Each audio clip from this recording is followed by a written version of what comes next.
Hello my amazing happy मैनिफेस्टर्स, कैसे हैं आप लोग। आई होप आप लोग बिल्कुल मस्त हैं, बिल्कुल स्वस्थ हैं। आप लोगों के थ्रू पूछे हुए क्वेश्चंस का आज मैं आंसर करने वाली हूँ।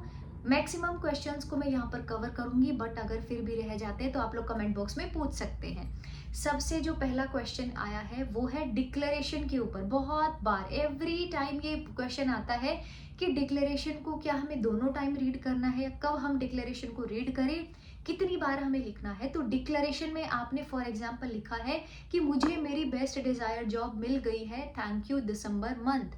या लिखा है कि कॉल मैनिफेस्ट हो गया है, कॉल आ गया है पार्टनर का, या शादी के लिए कमिटमेंट मिल गया है। यही तो चीजें आप लिखते हो डिक्लेरेशन में कि ये चीजें मुझे चाहिए है और थैंक यू दिसंबर मंथ मुझे ये देने के लिए। अब ये अफर्मेशंस को आप दिन भर भी बोल सकते हो, पूरे डिक्लेरेशन को सामने लेकर के। जब रीड करना है जब आपकी वाइब्रेशन अच्छी होती है, जब आप ग्रेटिट्यूड वाली फीलिंग में होते हो, या सॉन्ग लगा करके आप बहुत अच्छा आपको फील हो रहा है, आप बहुत एंजॉय कर रहे हैं, तब हमें डिक्लेरेशन को रीड करना है। उसमें लिखी हुई बातें अफर्मेशंस हैं आपकी, उनको आप दिन भर में जब भी आप कुछ काम कर रहे हैं, मतलब काम ऐसा है कि किचन में काम कर रहे हैं जैसे हाउसवाइफ हैं, तो उस टाइम पर उनको चैंट कर सकते हैं कि थैंक यू सो मच, मुझे बेस्ट डिजायर्ड जॉब मिल गई है, बेस्ट डिजायर्ड जॉब मिल गई है। ताकि रिपीट करने से आपके सबकॉन्शियस में वो चीज़ें चली जाएं। लिखने का मतलब यही है कि आप डिक्लेयर कर देते हो यूनिवर्स को कि मुझे ये चाहिए और मुझे पता है कि आप मेरी मदद करोगे, मुझे ये दोगे। तो ये होता है डिक्लेरेशन का। दूसरा है स्क्रिप्टिंग को लेकर क्वेश्चन आता है कि क्या हम डेली स्क्रिप्टिंग कर सकते हैं। बिल्कुल स्क्रिप्टिंग डेली की जा सकती है। स्क्रिप्टिंग करने से लॉन्ग टर्म मेमोरी में चीज़ें जाती हैं। जब हम चीज़ों को लिखते हैं तो हमें चीज़ें याद होती हैं, तो हमें भी अपने सबकॉन्शियस में वो पैटर्न डालना है तो एवरी डे की जा सकती है। अब स्क्रिप्टिंग एवरी डे की सेम होनी चाहिए कि डिफरेंट होनी चाहिए। If you are a creative person, अब जैसे अगर मुझे कोई बोले तो मैं एवरी डे अलग अलग कहानियाँ बना सकती हूँ। ये अगर आप कर सकते हैं तो एवरीडे अपनी स्क्रिप्टिंग को चेंज कर देना है कि आज ऐसा हुआ वैसा हुआ। ये सब चीज़ें हम अपने क्योंकि प्रोग्रामिंग में सेट करना चाह रहे हैं। फॉर एग्जाम्पल, अब पार्टनर को लेकर के कोई स्क्रिप्टिंग करता है तो आप लिखोगे पार्टनर के साथ में बहुत अच्छा लगा बात करके, या मिलने का प्लान था, या सरप्राइज था, सरप्राइज मुझे मिला है, कॉल आया है। ये सारी चीज़ें आप एवरीडे बेसिस पर लिखते हो, ठीक है। एवरीडे चेंज भी कर सकते हो, सेम स्क्रिप्टिंग को भी लिख सकते हो कि पार्टनर का कॉल आया, मैं बहुत खुश हुई, सब कुछ बहुत अमेजिंग है, सब कुछ बहुत ज़्यादा मैजिकल है, सब कुछ बहुत अच्छा है मेरी लाइफ में। एवरी डे भी ये चीज़ें लिखी जा सकती है कि जॉब के बारे में लिख रहे हो कि मुझे बेस्ट डिज़ायर जॉब मिल गई है, यूनिवर्स थैंक यू मुझे बेस्ट डिज़ायर जॉब देने के लिए। जॉब में आप क्या करने वाले हो, पहले मंथ की सैलरी आएगी तो आप क्या करोगे उस सैलरी का, वो सारी चीज़ों को लिख देना है, ठीक है। तो ये हुआ, एवरीडे भी कर सकते हैं। जब आप बहुत अच्छा फील करते हैं तब तो करना ही करना है, ताकि हम लॉन्ग टर्म मेमोरी में ये सारी प्रोग्रामिंग को सेट कर सकें। तीसरा क्वेश्चन है, मैं 6 महीने से मैनिफेस्ट कर रही हूँ, या 6 महीने से मैनिफेस्ट कर रहा हूँ, या 3 महीने हो गए हैं, या कोई तो ऐसा भी बोलते कि साल हो गई है। अब आप बोल दो कि आप ये झूठ बोल रहे हो। देखो, ऐसा बिल्कुल नहीं हो सकता है कि 6 महीने से आप कॉन्टिन्यूसली अपने ऊपर काम करो और आपको रिजल्ट ना मिले। ये बिल्कुल सत्य नहीं है। 6 महीने से आप काम करो, आपने हर उस चीज को काउंट कर लिया। सोचो कि जो आप नेगेटिव, आपने फॉर एग्जाम्पल 10 मिनट के लिए आपने पॉजिटिव सोचा, बाकी के जो पूरा टाइम है वो आपने सारा नेगेटिव सोचा। अब आप उस 10 मिनट को भी काउंट कर रहे हो ना कि मेरे को ये भी 6 महीने में ऐड हो गया, तो ये आपकी बेवकूफ़ी है। क्योंकि जब आप लॉ ऑफ अट्रैक्शन की जर्नी में एंटर करते हो, जब आप खुद को पॉजिटिव बनाने की जर्नी में एंटर करते हो, तो जो डोमिनेंट एनर्जीज होती है वो सब मैनिफेस्ट होता है। अब डोमिनेंट एनर्जी में नेगेटिव है तो 6 महीने से क्या आपका सेम ही पैटर्न है। यहाँ पर तो क्लास ज्वाइन करके 21 डेज में लोगों का पैटर्न चेंज हो जाता है, और आप बोल रहे हो कि 6 महीने से हम ये कर रहे हैं, 6 महीने से ऐसा कर रहे हैं। मतलब 6 महीने में तो लाइफ कहाँ से कहाँ पहुँच जानी चाहिए। एक केस मैं आपको बताती हूँ मेरे बैच का, बहुत जल्दी उनकी सक्सेस स्टोरी आप लोगों के साथ में मैं शेयर करूँगी। छोटी सी चीज़ बता रही हूँ। एक सिंगल मदर हैं और उन्होंने जनवरी से वो मेरे साथ में जुड़ी हुई हैं। अगर आप देखो कि जनवरी बैच में उनका कैसा मेंटल स्टेटस होगा, तो वो बहुत ही ज़्यादा इमोशनल, क्योंकि सिंगल मदर है, मतलब सिंगल, उनका जो उनके हस्बैंड नहीं है, उनके 2 बच्चे हैं। अब आप ये देखो कि अगर आप 6 महीने की बात कर रहे हो तो यहाँ से कंपेयर करना, अभी उनका मेंटल स्टेटस कैसा था, बहुत ही नेगेटिव, परेशान, कैसा इमोशनल, रिश्तेदार ये बोल रहे हैं, ये वो बोल रहा है, सारी चीज़ें साथ में लेकर के चल रहे थे। लेकिन क्लासेस ज्वाइन किए, डे बाय डे देख रहे हैं कि डिफरेंस आ रहा है। बिजनेस करती हैं, बिजनेस फास्ट ग्रो हो रहा है। अभी उन्होंने 2 करोड़ की प्रॉपर्टी मैनिफेस्ट की है, घर मैनिफेस्ट किया है, उस घर में 3 लोगों का हिस्सा था। अब आप ये देखो कि उसमें वो पूरा घर उन्होंने अकेले मैनिफेस्ट कर लिया है, जो कि अगर वो ऐसा सोचे नॉर्मल तरीके से लॉजिकली तो पॉसिबल नहीं था। ये लाइफ में तो पॉसिबल बिल्कुल नहीं था। 2 करोड़ की प्रॉपर्टी मतलब कम नहीं होती है, आप सब लोग जानते हैं ये चीज़ को। तो अगर हम उस मेंटल स्टेटस के साथ में देखें तो वो पॉसिबल नहीं है। तो इसीलिए जो जितने भी लोग बोलते हैं ना हम 6 महीने से करें, हम 8 महीने से करें, मतलब फॉरगेट अबाउट दैट। 21 डेज का चैलेंज लो। पार्टनर की कॉल आ गई है, पार्टनर की कॉल आ गई, मेरी बात हो रही, पार्टनर की कॉल आ गई, मेरी बात हो रही, कॉन्टिन्यूअसली बोलते रहो, आपका पार्टनर क्यों कॉल नहीं करेगा? आप लोग ना करते नहीं हो, सिर्फ एक्सक्यूज देते हो। ये मैंने बहुत बार देखा है, मतलब जब आप पर्सनल कंसल्टेशन में भी बात कर रहे होते तो मैंने देखा है इतनी सी प्रॉब्लम को इतना बड़ा समझते हो ना आप। क्या बोलूँ मैं आप लोगों को। कीप अफर्मिंग, आज नहीं मिला है कल मिलेगा, कल भी नहीं मिलेगा तो परसों मिलेगा, लेकिन छोड़ना नहीं है। तो 6 महीने से आप नेगेटिव चीज़ों की प्रोग्रामिंग कर रहे हो। अगर सही तरीके से कर रहे होते, 6 महीने अगर आप मेरे साथ में जुड़े होते तो मैं आपको कहाँ से कहाँ पहुँचा देती, है ना। एक्चुअल में ये होता है जब आप कॉन्टिन्यूसली कंसिस्टेंट होकर के अफर्मेशंस दे रहे हो, रोबोटिकली अफर्म कर रहे हो, उसके बहुत अमेजिंग रिजल्ट्स है। तो ये डाउट सबका क्लियर हुआ कि 6 महीने से 8 महीने से आप तो 10 दिन में भी मैनिफेस्ट कर सकते हो, 1 महीने में भी मैनिफेस्ट कर सकते हो, उसके लिए 6 महीने देने की भी जरूरत नहीं है। की परफॉर्मिंग, अच्छा लिखो, अच्छा बोलो, अच्छा महसूस करो।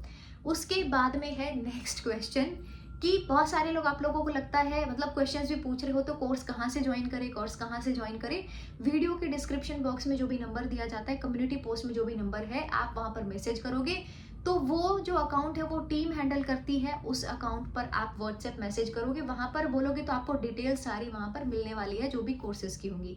21 डेज का कोर्स अभी आज स्टार्ट हुआ है। आप आज इंट्रोडक्शन क्लास थी, प्लस में डिक्लेरेशन था। अगर कोई चाहता है फिर भी ऐसा कि मुझे ये पूरा मंथ अपना बहुत अमेजिंग बनाना है ताकि 2025 को मैं ऐसा जैकपॉट खोल सकूं, तो वो भी आज ज्वाइन कर सकते हैं। 5 दिसंबर से स्वर विज्ञान का कोर्स आ रहा है। स्वर विज्ञान आप लोग सब सर्च करो यूट्यूब पर, जिन लोगों को नहीं पता है, वेरी पावरफुल कोर्स स्वर विज्ञान। तो वो 5 दिसंबर से हमारा स्टार्ट होगा, उसके लिए भी रजिस्ट्रेशन करा सकते हैं। एवरी मंथ ये क्लासेस चलती हैं। एवरी मंथ की स्टार्टिंग की 1 तारीख या 2 तारीख या 3 तारीख से क्लास शुरू हो जाती है, तो वो आप ज्वाइन कर सकते हैं। उसके बाद में नेक्स्ट क्वेश्चन आप लोगों का आता है कि सरेंडर लेटर जो आपने लिखने के लिए बोला, मेरी मैरिज मैनिफेस्टेशन की जो मैंने एक वीडियो बनाई हुई है उसमें मैंने लिखा है कि सरेंडर लेटर हमने लिखना है। तो आप पूछते वो सरेंडर लेटर का करना क्या है। जो आपकी लॉ ऑफ अट्रैक्शन की डायरी है उसी में उस सरेंडर लेटर को रखना है, या कहीं पर भी छुपा के रख सकते हैं आप। आपने सरेंडर लेटर क्यों लिखा है? ताकि आप अपना बोझ हल्का कर सको, सरेंडर कर सको यूनिवर्स को कि हे प्रभु, हे परमात्मा, यूनिवर्स, मेरी ये प्रॉब्लम है, मेरे को ये इससे सिचुएशन से बाहर निकालना है, ये मैनिफेस्ट कराना है, अब ये जिम्मेदारी मैं आपको दे रही हूँ। जब आप काम की रिस्पॉन्सिबिलिटी अपने ऊपर ना लेकर के किसी और को दे देते हैं, यूनिवर्स को दे देते हैं, तो वो आप यहाँ से पूरे खाली हो जाते हैं। यहाँ से खाली होने का मतलब है, यहाँ से खाली मतलब रेजिस्टेंस से हो रहे हैं, खुद को रिलैक्स कर रहे हैं। तो सरेंडर लेटर लिखना है। जब भी आपके मन में कोई बोझ है, कोई टेंशन है, उसको लिख देना है और यूनिवर्स, मैं आपके सामने सरेंडर कर रही हूँ या कर रहा हूँ, इसका सॉल्यूशन मुझ तक पहुँचाओ। मतलब मुझे ये पर्टिकुलर जो भी प्रॉब्लम है ना, इसका सॉल्यूशन मुझे चाहिए। ये पूरा आप एक पेपर पर लिखने वाले हैं। तो ये पेपर को आप कहीं पर भी रख सकते हैं, अपनी डायरी में भी रख सकते हैं, जिसमें आप law of attraction, affirmations, technique जो भी कुछ कर रहे हैं उसमें भी रख सकते हैं, या फिर आप उसको कहीं पर भी छुपा के भी रख सकते हैं कि कोई उसको देखे ना। ठीक है, तो ये है सरेंडर लेटर का। इसके बाद में नेक्स्ट क्वेश्चन बहुत ज़्यादा जो आता है, मैं बहुत नेगेटिव रहता हूँ या बहुत नेगेटिव रहती हूँ, वाइब्रेशन बहुत ज़्यादा लो रहती है या ओवर थिंकिंग बहुत ज़्यादा है। अब एक चीज़ आप समझिएगा कि नेगेटिविटी, ओवर थिंकिंग जो पैटर्न्स आ रहे हैं वो ऑलरेडी जो आपके स्टोर हाउस में चीज़ें हैं वहाँ से आ रहे हैं। जो भी कुछ आपने अपने प्रोग्रामिंग में सेट किया है वहाँ से आ रहे हैं। उदासी का, anxiety, tensions, negativity, over thinking, doubt, fear, सब का बीज बोया गया है, तो उसका फल आज मिल रहा है। वो चीज़ें आपकी एक हैबिट पैटर्न बन गई है। तो आज अगर हम हैप्पीनेस का, पॉजिटिविटी का या सेल्फ लव का अगर बीज बोएंगे तो इसका रिजल्ट भी हमें मिलेगा। तो सिर्फ जो ये पैटर्न है इसको चेंज करने की ज़रूरत है। एक नेगेटिव थॉट आया, आप उस पर घंटों खराब कर देते हो। एक विचार था जो कि पुरानी प्रोग्रामिंग से आ गया, आपको भी पता है, आज आप अच्छे एक्शन लोगे, पॉजिटिव सोचोगे, पॉजिटिव रहने की कोशिश करोगे, तो फ्यूचर में वो पैटर्न बहुत अमेजिंग आपको मिलने वाला है, लाइफ मैजिकल होने वाली है। लेकिन आप एक्शन लेना नहीं जानते हैं, एक्शन लेना नहीं चाहते हैं। पॉजिटिव रहने में एक्शन लेना पड़ता है, नेगेटिविटी में कुछ करने की जरूरत नहीं है, ऑलरेडी सेट है, सब ऑटो पायलट मोड पर चल रहा है। जब पॉजिटिव रहने की बात आती है तो अच्छा सोचना पड़ता है, नेगेटिव विचार आ रहे हैं तो भी पॉजिटिव बोलना पड़ता है, कॉन्टिन्यूसली अफर्म करना पड़ता है, अच्छा लिखना पड़ता है। अब इतने एक्शन कौन ले, तभी तो ये जर्नी पर कॉन्टिन्यूस नहीं रह पाते। फिर आप 2-4 दिन करते, फिर सोचते 6 महीना हो गया, 1 साल हो गया, चीजें मैनिफेस्ट नहीं हो रही है। ऐसा बिल्कुल नहीं होता है। कॉन्टिन्यूसली एक चीज को कॉन्टिन्यूसली अफर्म करो, लगातार उसको अफर्म करते रहो, देखो क्यों नहीं होती है वो चीज मैनिफेस्ट। होगी, डेफिनेटली होगी, सबकी हो रही है, आपकी क्यों नहीं होगी? सबके हो रहे हैं, आप अलग तो नहीं बने हैं। होगी, सबकी होगी, डेफिनेटली होगी। ठीक है, इसके बाद का जो क्वेश्चन है नेक्स्ट, उसमें ये आप लोग बहुत ज्यादा बोल रहे होते हो कि थर्ड पार्टी का जो इश्यूज आता है कि थर्ड पार्टी ऐसा कर रही है, थर्ड पार्टी वैसा कर रही है, थर्ड पार्टी की वजह से हमारा रिश्ता ऐसा हो गया है। थर्ड पार्टी की गलती नहीं है। अगर आप ऐसा लॉजिकली देखो तो गलती तो आपके इंसान की है ना। उसकी वाइब्रेशन में कोई भी आ रहा है, कोई भी जा रहा है, उसका कंट्रोल ही नहीं है क्या? ऐसा होता है क्या? तो अगर आप ऐसा लॉजिकली देखो तो थर्ड पार्टी को तो नेगेटिव एनर्जी देने का कुछ रह ही नहीं जाता है। अब अगर कसम खा ली कि एसपी के साथ में रिश्ता अमेजिंग बनाना है तो थर्ड पार्टी के बारे में सोचने से होगा क्या? क्या होगा? मतलब इतना वो इंसान ऑनेस्ट होता, या आपने शायद इतना बिलीफ सिस्टम अपना बढ़ा लिया डाउट करके, बहुत ज्यादा नेगेटिव सोच करके, कि वो चीज आपकी मैनिफेस्ट हो गई। ठीक है, कि आपके लिए सामने वाले इंसान ने काम किया। हमारे लिए अगर 10,000 लोगों को, 5,000 लोगों को मूवमेंट दिखाना पड़े, हमारे लिए कुछ मैनिफेस्ट करना पड़े, तो वो करते हैं, इसी को मैनिफेस्टेशन बोलते हैं। तो क्या पता आपके विचार इतने प्रबल थे कि वो सामने वाले इंसान के साथ में ऐसा हो गया, थर्ड पार्टी की एंट्री हो गई। तो थर्ड पार्टी को नेगेटिव एनर्जी देने से कुछ भी नहीं होगा। थर्ड पार्टी को साइड हटाओ। अभी नेगेटिव थॉट भी आ रहे हैं तो ये बोल करके छोड़ दो कि इसी की वजह से हमारा रिश्ता बहुत अमेजिंग हो, इसी की वजह से हमारी शादी होगी, इसी की वजह से सब कुछ हमारा बेस्ट होगा।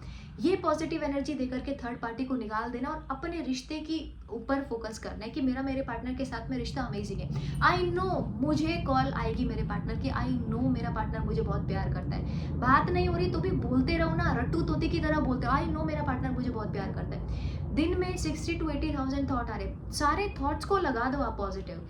नेगेटिव थॉट आ रहे हैं, इग्नोर करो, भाव मत दो उनको, आ रहे हैं अपने आप चले जाएंगे। नेगेटिव थॉट आया तो पॉजिटिव अफर्मेशंस देना शुरू कर दो। ओवर थिंकिंग हो रही है, पॉजिटिव अफर्मेशंस देना शुरू कर दो। 3 दिन, 4 दिन, 10 दिन बाद कभी तो ये पैटर्न चेंज होगा। इसमें कॉन्टिन्यूसली लगे रहो। तो थर्ड पार्टी को नेगेटिव एनर्जी नहीं देना है, पॉजिटिव एनर्जी देनी है खुद को और अपने पार्टनर को। तो ये कुछ क्वेश्चंस को मैंने कवर किया है। आप लोग पूछिएगा, जो भी आप लोगों के क्वेश्चंस है कमेंट बॉक्स में आप लोग पूछ सकते हैं, सबका मैं रिप्लाई दूंगी। वीडियो को लाइक जरूर करना है, चैनल पर आप नए हैं तो आप जुड़ सकते हैं और नेक्स्ट सक्सेस स्टोरीज आप सभी की भी होगी। Thank you so much for watching this video. Love you all my amazing happy manifesters. Thank you all.